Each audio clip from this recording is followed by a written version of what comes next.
कुछ कहानियां सुनाई नहीं जाती, वो महसूस की जाती हैं। शिवगढ़, एक ऐसा गांव जहां आस्था और डर के बीच एक रहस्य सो रहा है। जब आरव अपने दादा की तलाश में इस गांव में कदम रखता है, तो उसे नहीं पता होता कि वो एक कहानी नहीं, अपनी पहचान खोजने आया है।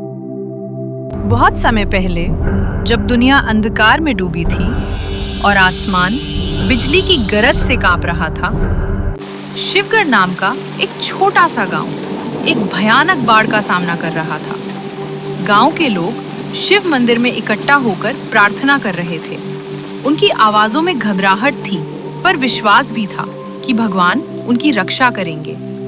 तभी जब लगने लगा कि सब कुछ खत्म हो चुका है, जंगल की गहराइयों से एक रोशनी उभरी। एक दिव्य नाग प्रकट हुआ, एक ऐसा प्राणी जिसे देखते ही लगता था कि वो इस दुनिया का नहीं है। उसकी आंखें जलते हुए अंगारों जैसी थीं और उसकी त्वचा पर चांदी की चमक थी। उसने एक तेज हिस की आवाज की और नदी के उफनते पानी के सामने आ खड़ा हुआ। अगले ही पल नदी की धारा मुड़ गई, जैसे नदी का पानी उसके आदेश का पालन कर रहा हो। लोग आश्चर्यचकित रह गए। उसी दिन से गांव ने उस नाग को शिव का अवतार मानकर पूजा करना शुरू कर दिया। दिल्ली यूनिवर्सिटी के एक सेमिनार हॉल में प्रोफेसर त्रिवेदी बोल रहे थे, शिवगढ़ की ये कहानी बस एक फोक टेल है, कुछ भी सुपरनैचुरल नहीं है। ये सब जियोलॉजिकल शिफ्ट हो सकता है। उनकी बात सुनते हुए पीछे की लाइन में बैठा आरव मेहता, जो एक हिस्ट्री का रिसर्च स्कॉलर था, कुछ ज्यादा ही गंभीर हो गया। उसके लिए ये मसला पर्सनल था। उसके ग्रैंडफादर डॉक्टर हरीश मेहता कई साल पहले शिवगढ़ गए थे और फिर कभी वापस नहीं आए। सेमिनार के बाद आरव सीधा लाइब्रेरी गया। वहां पुरानी किताबों के बीच उसने एक डायरी निकाली, उसके दादा की लिखी हुई एक पुरानी डायरी। उस डायरी में थे कुछ अजीब चिन्ह, पुराने नक्शे और एक नाम बार बार लिखा गया था, शिवरंथ। नीचे लिखा था, कभी-कभी देवता नहीं चाहते कि उन्हें फिर से जगाया जाए। आरव अब तय कर चुका था, उसे सच्चाई जाननी है। आरव की शिवगढ़ की यात्रा किसी आम यात्रा जैसी नहीं थी। ये एक अनदेखे रहस्य की ओर बढ़ता कदम था। सबसे पहले उसने शहर से एक लोकल ट्रेन पकड़ी। ट्रेन धीरे धीरे शहर की भीड़-भाड़ से निकलकर खाली खेतों, वीरान स्टेशनों और सुनसान जंगलों की ओर बढ़ती चली गई। खिड़की से आती ठंडी हवा में मिट्टी, धूल और किसी अजनबी जगह की महक थी। ट्रेन से उतरने के बाद एक पुरानी जीप ने उसे जंगल की सीमा तक पहुंचाया। ड्राइवर, जो बहुत कम बोलता था, ने सिर्फ इतना कहा, शिवगढ़ रास्ता खुद बताता है, बस ध्यान रखना। जीप से उतरने के बाद आरव के सामने एक पतली सी ट्रेल थी जो जंगल के घनेपन में खो जाती थी। पेड़ों के बीच सूरज की रोशनी मुश्किल से नीचे पहुंचती थी और हर ओर से अजीब सी सरसराहटें सुनाई दे रही थीं।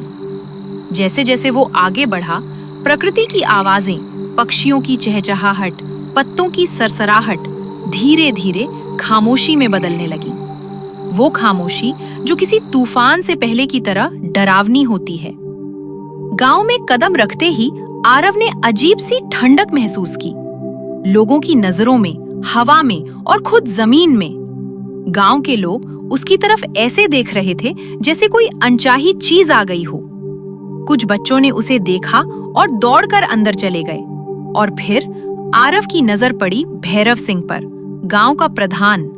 ऊंचा कद, रौबदार चेहरा, लेकिन आंखों में केवल संदेह और ठंडापन। भैरव सिंह ने आरव से बस एक औपचारिक हाथ मिलाया और कहा, हमारे गांव में बाहरी कम ही आते हैं। उसकी बात में छिपी हुई एक चेतावनी थी। उसी शाम आरव की मुलाकात मीरा से हुई, गांव की एक स्कूल टीचर। सीधी, सादी, लेकिन उसकी आंखों में एक गहरी जिज्ञासा थी। उसने आरव से एक सवाल किया जो सीधे उसके दिल तक उतर गया। आप सच में जानना चाहते हैं या बस कुछ साबित करना चाहते हैं? ये सवाल आरव के इरादों पर पहला सवालिया निशान था। अगले कुछ दिनों में आरव ने गांव की जिंदगी को करीब से देखा। हर सुबह सूरज उगने से पहले गांव के लोग एक काले पत्थर के नाग देवता के पास इकट्ठा होते, हाथ में अगरबत्तियां, फूल और कुछ चढ़ावे लेकर। वही पत्थर, जिसे लोग शिवरंत कहते थे, गांव की सबसे पवित्र जगह थी। लोक कथाओं के अनुसार यहीं पर पहली बार नाग प्रकट हुआ था और यहीं से शुरू हुई थी शिवगढ़ की अंधभक्ति की परंपरा। आरव ने महसूस किया कि ये पूजा विश्वास से नहीं, डर से की जाती थी। लोग बात नहीं करते थे उस नाग के बारे में, कोई खुलकर चर्चा नहीं करता, लेकिन हर किसी की आंखों में उसका जिक्र आते ही एक अजीब सी बेचैनी आ जाती थी। उसे लगा जैसे गांव वालों ने किसी अनकहे समझौते को अपनाया। शांति बनाए रखने के लिए कुछ ना पूछना ही बेहतर है। मीरा धीरे धीरे आरव के करीब आई। एक दिन उसने उसे अपने घर बुलाया और कुछ पुराने चित्र दिखाए जो पीले हो चुके कागज पर बनाए गए थे, शायद कई सदियों पुराने।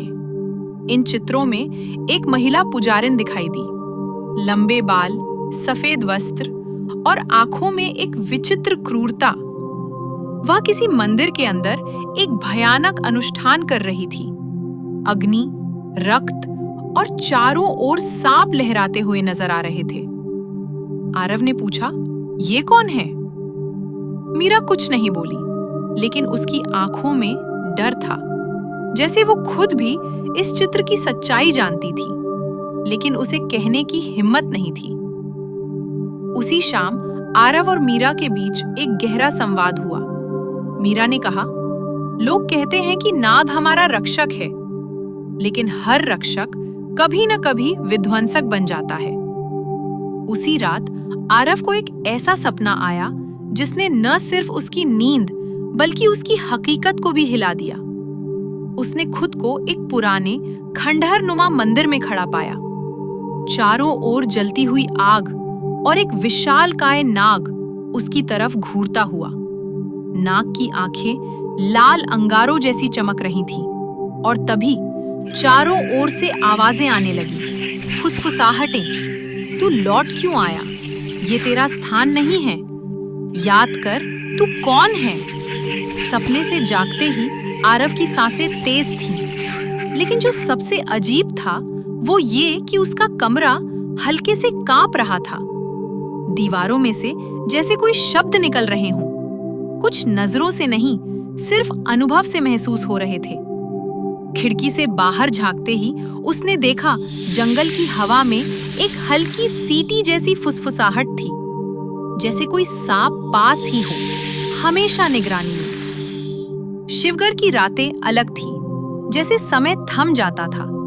सूरज ढलते ही लोग घरों में बंद हो जाते, खिड़कियां बंद, दरवाजे कुंडी से जकड़े हुए। कोई भी रात के वक्त बाहर नहीं निकलता। आरव ने एक रात मीरा से पूछा, क्या गांव में कर्फ्यू है? मीरा ने गंभीरता से कहा, नियम नहीं है, पर परंपरा है। यहाँ रात में कोई बाहर नहीं जाता, और अगर कोई जाए तो वापस नहीं आता। आरव ने जानना चाहा कि क्यों, पर मीरा बस शांत हो गई। उसने खिड़की से बाहर देखा, जंगल की तरफ, और फिर कहा, कुछ आवाजें सुनाई देती हैं, जिनका जवाब देना मना है। उसी रात आरव ने फिर एक अजीब घटना का अनुभव किया। कमरे के बाहर कुछ हलचल हुई, जैसे कोई भारी चीज जमीन पर घिसट रही हो। उसने दरवाजा खोला, लेकिन बाहर कुछ नहीं था, सिर्फ एक ठंडी हवा और जमीन पर नाग की तरह लहराती हुई एक रेखा। अगली सुबह आरव ने मीरा से साफ साफ बात करने की ठानी।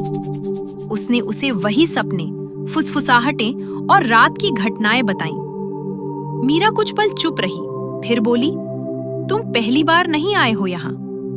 आरव चौंका, क्या मतलब? मीरा ने अपनी अलमारी से एक पुराना डायरीनुमा बंडल निकाला। उसमें पुराने पेपर्स, फोटोज और स्केचेस थे। एक तस्वीर में एक छोटा बच्चा और एक महिला पुजारिन एक साथ मंदिर के सामने खड़े थे। ये तुम हो और ये मेरी माँ, मीरा ने कहा। तुम्हें बचपन में यहाँ लाया गया था, एक अनुष्ठान के लिए, पर तुम्हें किसी तरह वापस भेज दिया गया। गांव में कोई नहीं जानता कि तुम वही हो, पर मैंने पहचाना। आरव की सांसें तेज हो गईं। उसके बचपन की कुछ धुंधली छवियां, नाग का मंदिर, अग्नि और किसी महिला की चीखें जैसे फिर से जहन में लौट आईं। शिवगढ़ में कुछ है जो हर रात जागता है। क्या है वो रहस्य? जानने के लिए देखिए पार्ट 2। अगर आपको ऐसी कहानियां पसंद हैं जो सिर्फ डराती नहीं, सोचने पर मजबूर करती हैं, तो इस चैनल को सब्सक्राइब कीजिए। वीडियो पसंद आया हो तो लाइक करें और इसे उन लोगों तक पहुंचाएं जिन्हें ऐसी कहानियां पसंद है।